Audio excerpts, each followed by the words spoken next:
Let's do our June wrap up, shall we? Welcome back to my channel. My name is Chris. In this video, we're going to be doing our June wrap up. This month was a little bit chaotic for me.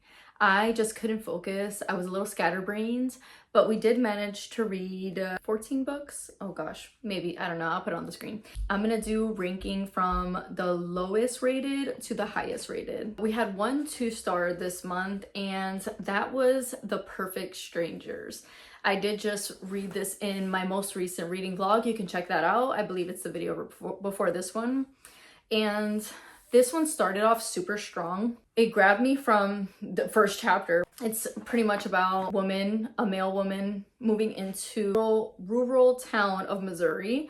And it's just her, but then her neighbors are a husband and wife and their daughter.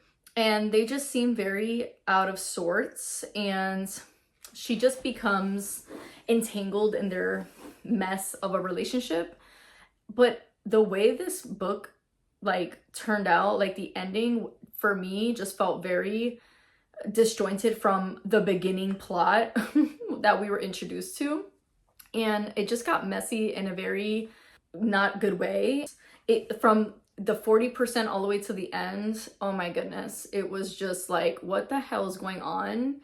And not in a way where it's like you want to know what's going on. I mean, I did want to know what was going on, but not in a way where you thought, okay, is this gonna get any better? It didn't, for me at least. So yeah, 2 stars. Did have one 2.5 star, and that was The Silent Woman, also in a reading vlog. And this is about a newlywed couple, and the new wife, an author. And this also started off very strong, but his ex-wife got in a bad accident a few years back, and they promised each other if anything were to happen to either one of them, that they would take care of each other. So he now takes care of his ex-wife in their little cottage on their property. And apparently she can't talk, she's disabled, and they have nurses there to take care of her. But the new wife finds some disturbing things that about this ex-wife, and things start to snowball. For me, this was just very predictable, very standard thriller. As a seasoned thriller girly, this just did not entertain me the way I would have wanted to. So yeah, way too predictable. If maybe you're a beginner, you would enjoy this. This was a quick read, very, popcorn thriller-esque. So yeah, if you're looking for something like that, I mean, check it out, you never know. We had 1 3-star, and that was, we had 2 3-stars this month. Man, this month was a lot of 3s. The first one being The Final Hunt, also in a reading vlog. This was okay, actually. This wasn't too bad. It was just standard. It was all right. Pretty much following a wife finds out her husband passed away, but he was a murderer. So she finds that out and trying to set her up for his murders, or an accomplice. And she was not having any of that. So she's determined to find him because she thinks that he didn't really die because they didn't find a body. And so she is kind of going into his past and going into his secrets and stuff like that, and trying to get revenge for herself and to also get justice. And I like the ending of this. The middle kind of dragged out a bit, and there was obviously some moments where it was not really necessary in my opinion. But I did overall like the ending of it. I liked, the justice she got. And this was a quick popcorn thriller, and I enjoyed it. It was good. The next one that I gave 3-star was Dead of Night. And it sucks to say because my friend Michaela was raving about this book, and I'm like, dang, she's making it sound so good. And obviously everyone has different tastes. So, I just took a chance. And unfortunately for me, this was a 3-star. Like I said, it wasn't bad. It was okay.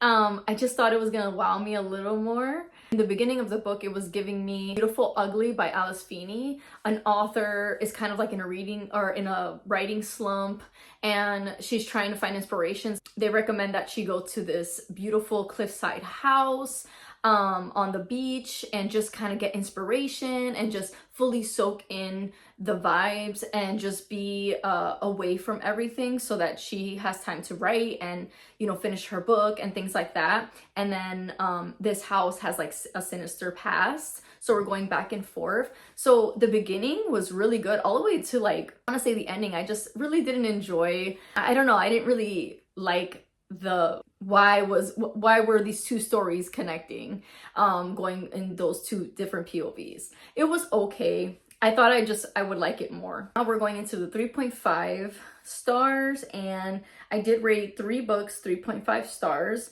The first one being Breakneck Bay, and this is Faith Gardner's new book. It just released like a few days ago, and I did have an arc of this, so I did read this in my a couple reading vlogs ago. You can check it out.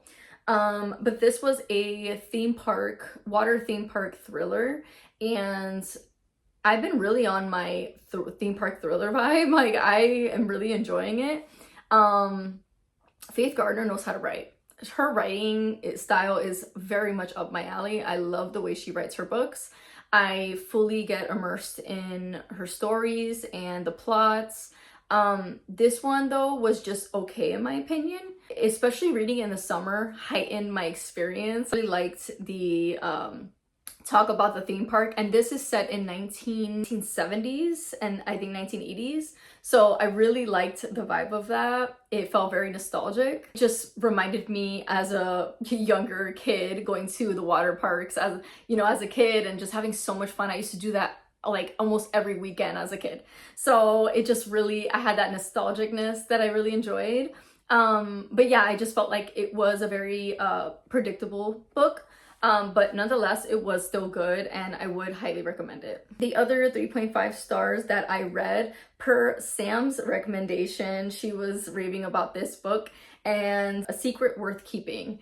And yes, I did enjoy this. This was fun. Like, to me, this was just so fun, not serious at all. Just a fun popcorn thriller that is just gonna entertain you throughout. And we're following 2 people that just started dating, but they want to take a little weekend getaway, and they soon learn more things about each other. And oh man, this was just really fun. I really recommend it. Very, very quick too. When I think popcorn thriller, this is like the kind of book that I'm thinking of. So yes, I would definitely recommend this one. Sam, thank you for the recommendation. The other 3.5 star that I read was an arc that comes out in August from an indie author. I just want to say thank you so much for letting me read your book prior to its release date.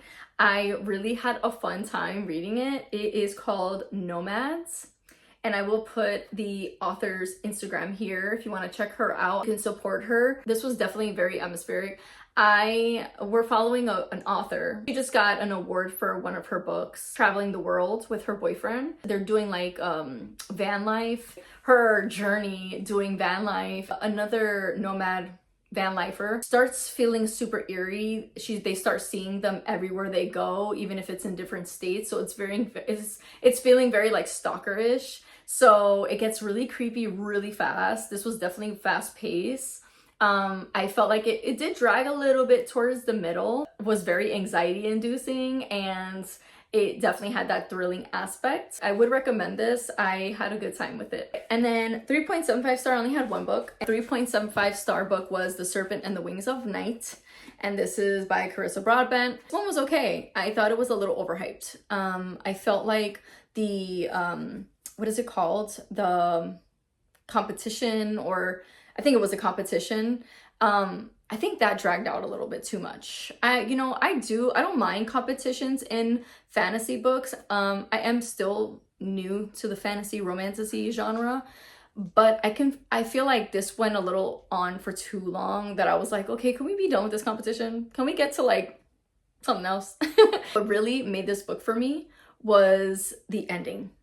The ending to this book made me want to jump straight into book 2. The ending of this book, whoo, it sold it. I said, oh yeah, I'm gonna read book 2. I'm gonna finish this series. So I will be continuing the series, but this one wasn't, I don't know, it wasn't like amazing in my opinion how everyone talks about it. But yeah, the ending was really good. Now we're getting into the 4 stars.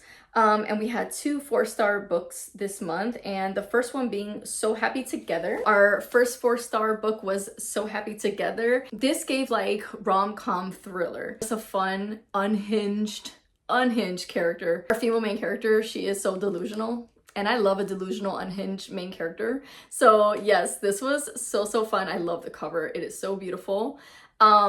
I love the way this story went. I love the revenge aspect. We're just following a girl that got dumped recently by a guy she was dating for like 6 weeks.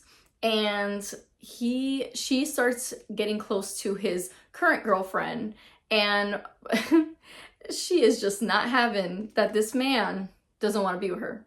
She thinks that he still wants her, and he is like still wanting to be with her, and she's just delusional. And this was just so much fun, and I had a great time with it. Definitely recommend this one. The other 4-star book that we read was The Starving Saints, and I just did a reading vlog on this. I go in really good detail about this book in that vlog. To watch that vlog if you want to know more about this book. But pretty much medieval horror, cannibalism, does have some queer elements to it. This was very gothic. I loved the atmosphere. Oh my god, chef's kiss. This played like a movie in my head. These people are under siege at a castle. The Constant and her saints come out of nowhere to now give all this food when these people were literally had days left of running out of food and everyone's starving. And now these people come and save the day for them out of nowhere. They just miraculously got there. And we're following 3 POVs that are very skeptical on them, and just weird things happen. It is a fever dream. It is a vibe. You've been curious about it. If you like gothic books, I think just that alone, you will love this. It was very gory and right up my alley. I loved it. 4.5 star, and this is The Night Swim. And this was so good. This was so good. And I'm not much that gravitates towards legal thrillers, but done right, I'm eating it up. I'm eating it up. This, I highly recommend listening to on audio because it has a podcast element to it, and it is done so well. And I think this is one of my favorite podcast element books that I've ever listened to or read. And this one is done to perfection. The way it even has like so much sound effects in the podcast. The plot itself, we're following a podcast host, and she follows crime, and specifically rape, victims of rape. And so please check your trigger warnings. A lot of dark talk about SA and everything, so please check your triggers. And we're following 2 POVs, and the podcast host is following a story about a victim and trying to get justice for her. And that is what her podcast is all about. It's about how women are never taken seriously. Our word is always being dramatic, and that's not how it really was when it wasn't. I loved the conversations that this book had. I loved the important topics it goes by, especially being a woman in this world. It touched me. It really touched me. And just the plot itself was so good about her, discovering, just uncovering a lot of things about the story that she's covering. But then she's also receiving letters from someone everywhere she goes. It could be like on her car, like her hotel room, things like that. And she's leaving notes and telling a story about her sister that got SA'd, and that, how she died, and that she was asking for help from this podcast host. And oh my gosh, it was so good. Oh, I loved it. I truly did. And honestly, I think I might bump this to a 5 star now that I'm like really thinking about it. I think this might be a 5-star. Dang, yes. Oh my gosh. Yeah, I think this is a 5-star.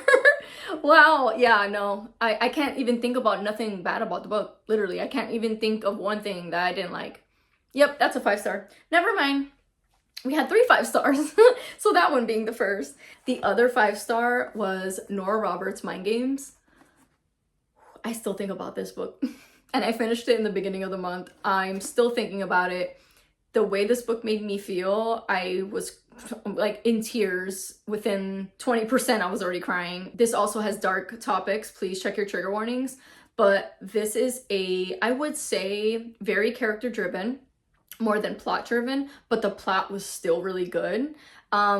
We're following, I have a full review too and reading vlog on this, so please check it out. I will read anything she writes after reading this, because the way she writes was like how Kristen Hanna writes her books. Like, she tells a story, she goes in depth without fluff.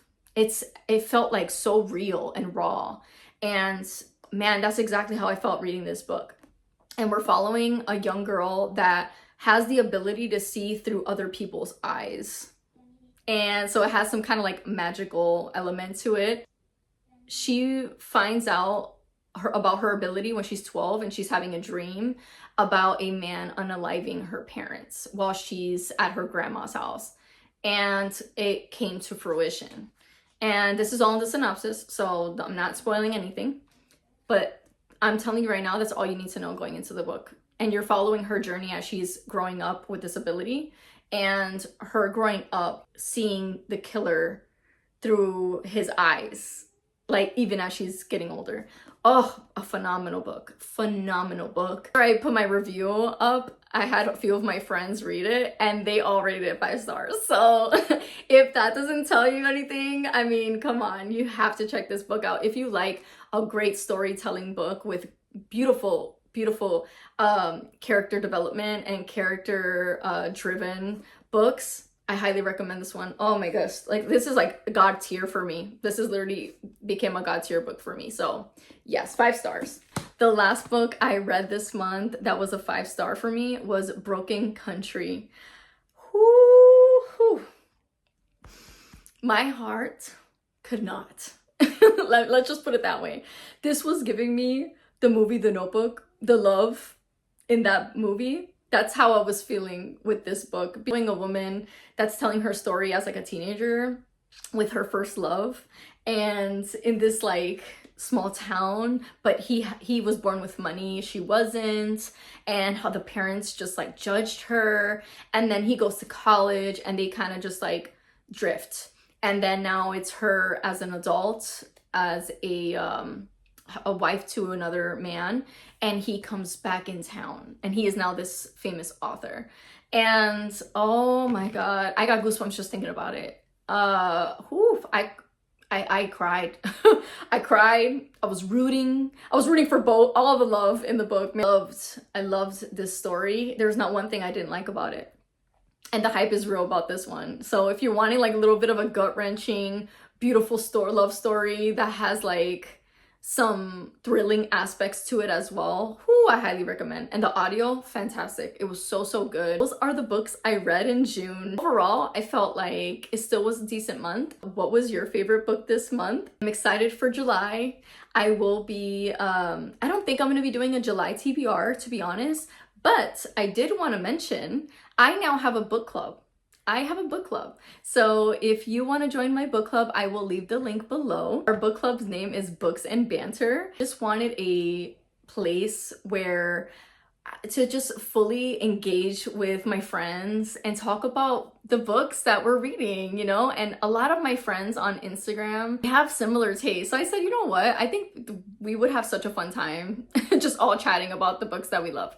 So yes, and our first book club book is gonna be Stranger in the Mirror by Liv Constantine. I'm gonna put an image here with the description. So if it does sound like something you're gonna be interested in, I would highly recommend joining my book club so we can talk about it. This is July's book club pick. It is gonna be on the Fable app, so it's completely free. I'm always going to try to find free books so you guys don't have to spend any money. So either on Hoopla, maybe on your Libby app, or on Kindle Unlimited. This one is on my Hoopla app, so check yours, and it is also on Kindle Unlimited. So just options, so you don't have to spend money if you don't need to. But yeah, this sounds really good, and I was looking at some reviews. I didn't want to see a whole bunch of reviews, but I did see a few, and they're raving reviews, like really good reviews. And I haven't heard anyone talk about this book. Literally, I haven't heard anyone talk about this book prior for me doing my little investigation and research on it. So this sounds super interesting. I've never even read a Liv Constantine book, and I hear a lot of people love her. So I'm excited to dive into her books, and I'm excited to get into this in July. If you want to join, I would really appreciate it. Just join down below, and I hope to see you guys there, and I will see you in the next video.